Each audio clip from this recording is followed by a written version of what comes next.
Some time ago, I received a visit from a woman who, as a result of listening to these talks, was wondering if I could help her to regain an experience which she had had while undergoing a surgical operation.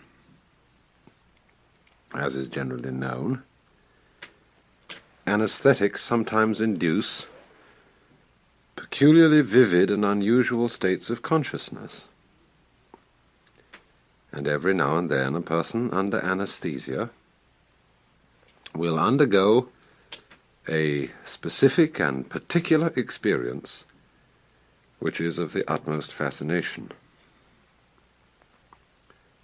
It's the kind of experience which I suppose we would ordinarily call mystical or spiritual, and which, while it lasts, carries the most powerful sensation of understanding with complete clarity and certainty what is the mystery and meaning of the world. This occurs sufficiently often to have been made a subject of experimentation. Perhaps you know the story of the investigator who took doses of anesthetic for this purpose and equipped himself with pencil and paper to record at the moment of awakening whatever revelation might have been given to him. Fortunately, the expected experience took place, and for a brief period the investigator had the vivid conviction of complete comprehension of this universe of life and death. He regained waking consciousness with the tail end of the sensation still upon him, grabbed the pencil, and swiftly recorded the essential content of the experience just before it faded. After several minutes, during which his mind returned to its normal state, he looked at what he had written. And there upon the paper was the following immensely profound observation. Everything in this universe is the smell of burnt almonds. I suppose that all sensible and hard-headed people would agree that this is just the sort of inanity to which all these mystical revelations ultimately boil down.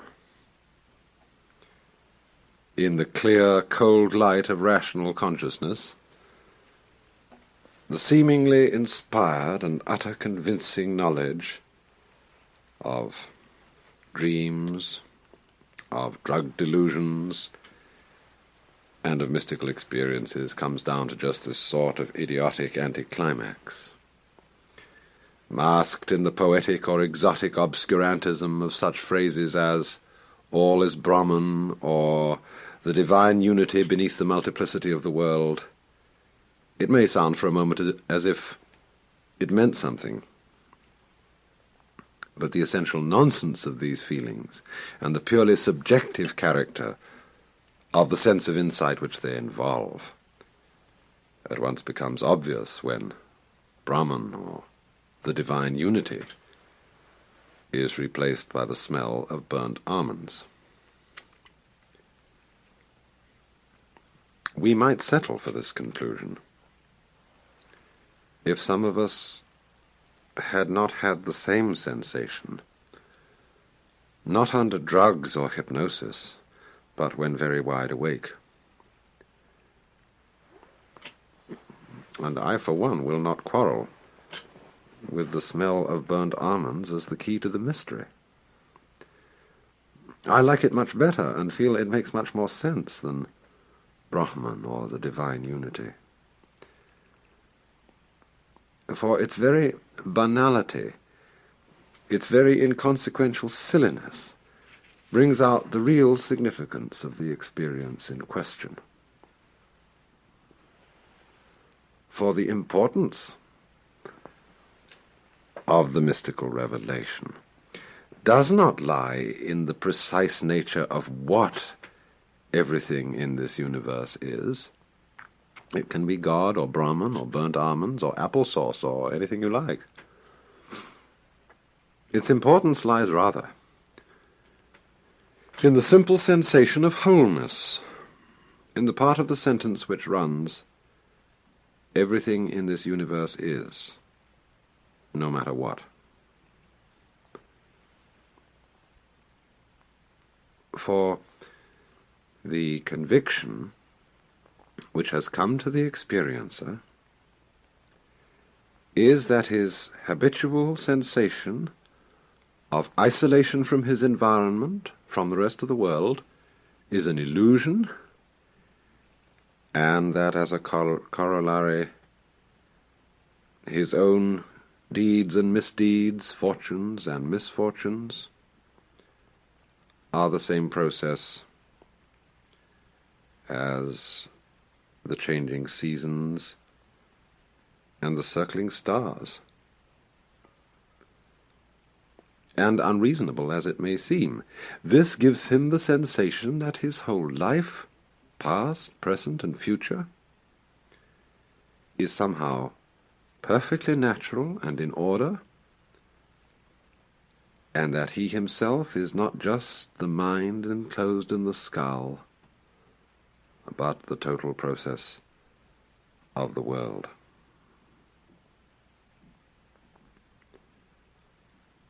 The significance of this experience does not, I think, lie in any consequences or conclusions which might be drawn from it. It is not an important experience in the sense that it is useful for some other purpose. It's simply like playing or listening to music, which is obviously phony in the very moment that we do it for some ulterior motive, such as to appear cultured or to convey an ideological message. Its significance for human beings is not like that of, say, the second law of thermodynamics, but like that of the Mozart sonatas or the arabesques on a Persian rug. The significance of useful knowledge, like the second law of thermodynamics, is precisely that by applying it, human beings may be enabled to go on experiencing such things as music or love or mystical insight.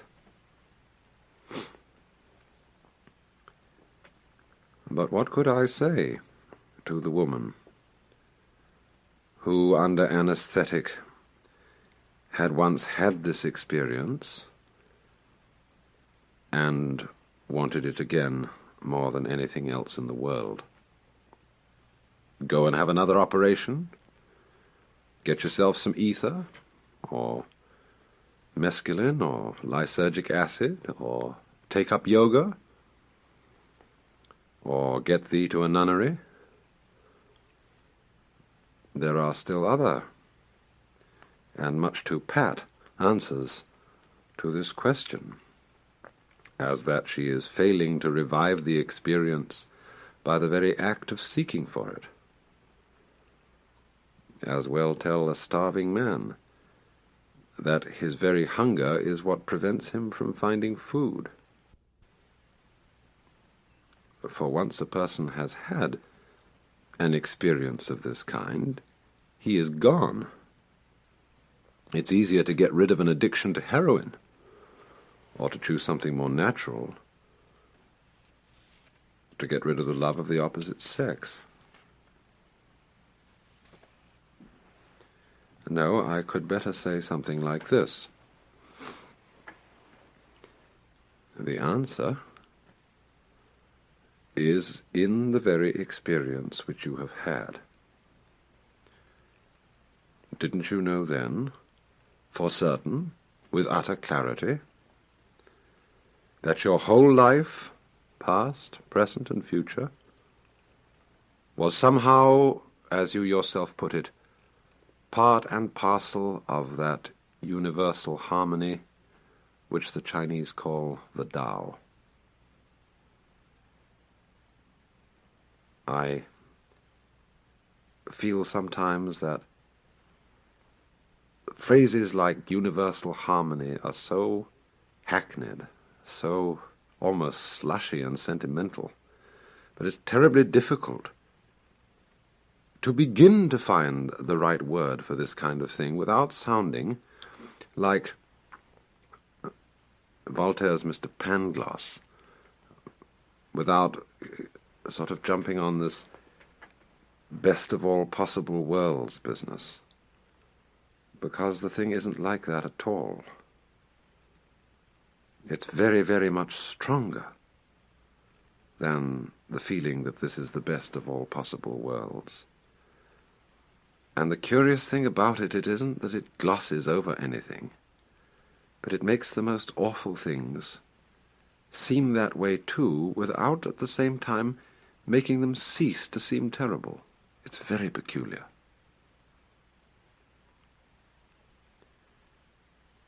Well, she had seen then, for certain,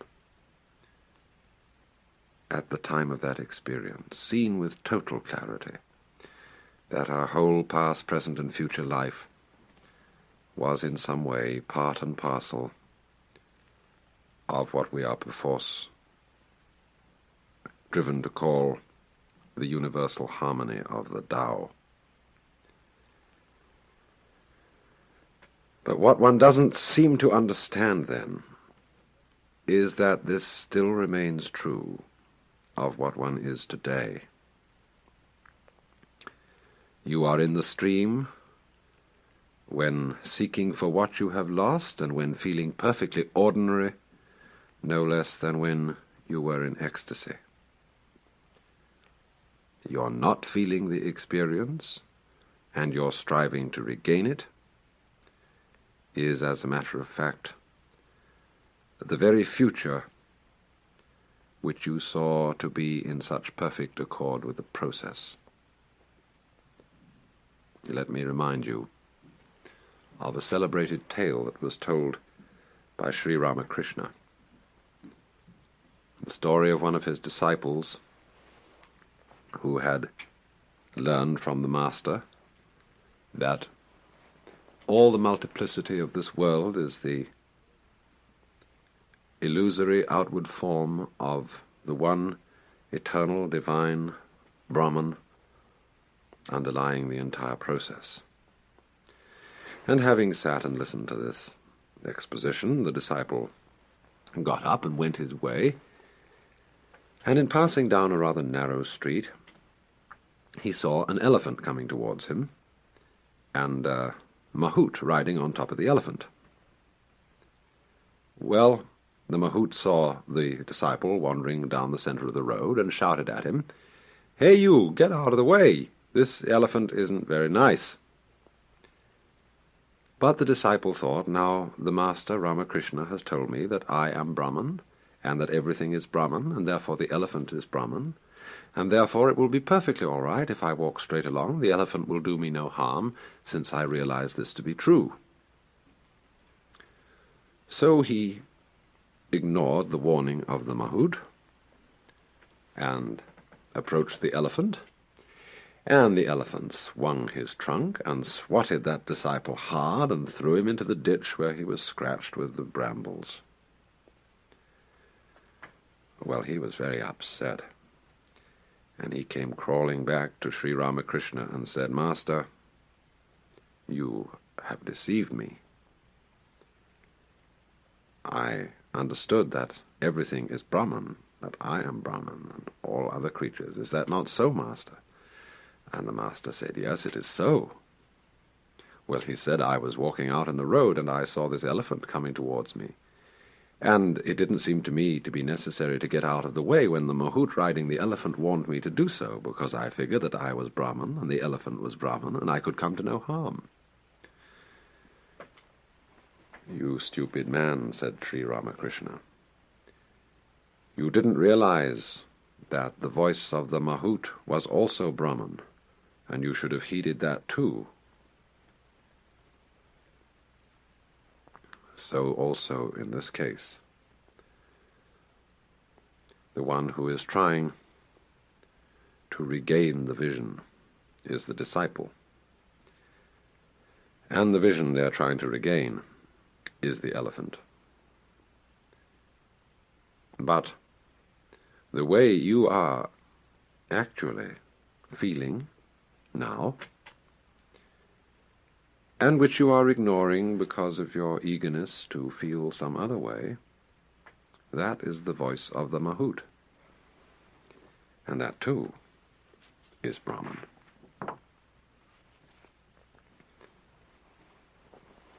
Nine times out of 10,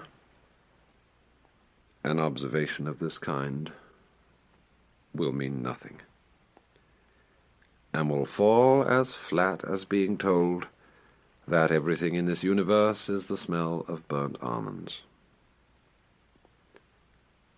But the 10th time, it will dawn upon you as a statement of total and luminous clarity. I do not think we need have any fear that this 10th time will never come, for in other circumstances it has come again and again. Think back to school days, when with the utmost care your teacher explained over and over the mysteries of percentage or sentence structure or daylight saving time, and you consistently failed to see the point. And then, suddenly, something clicked in your mind, and the principle became clear. There is a Chinese poem which says, "Words do not make a man understand. It takes the man to understand the words."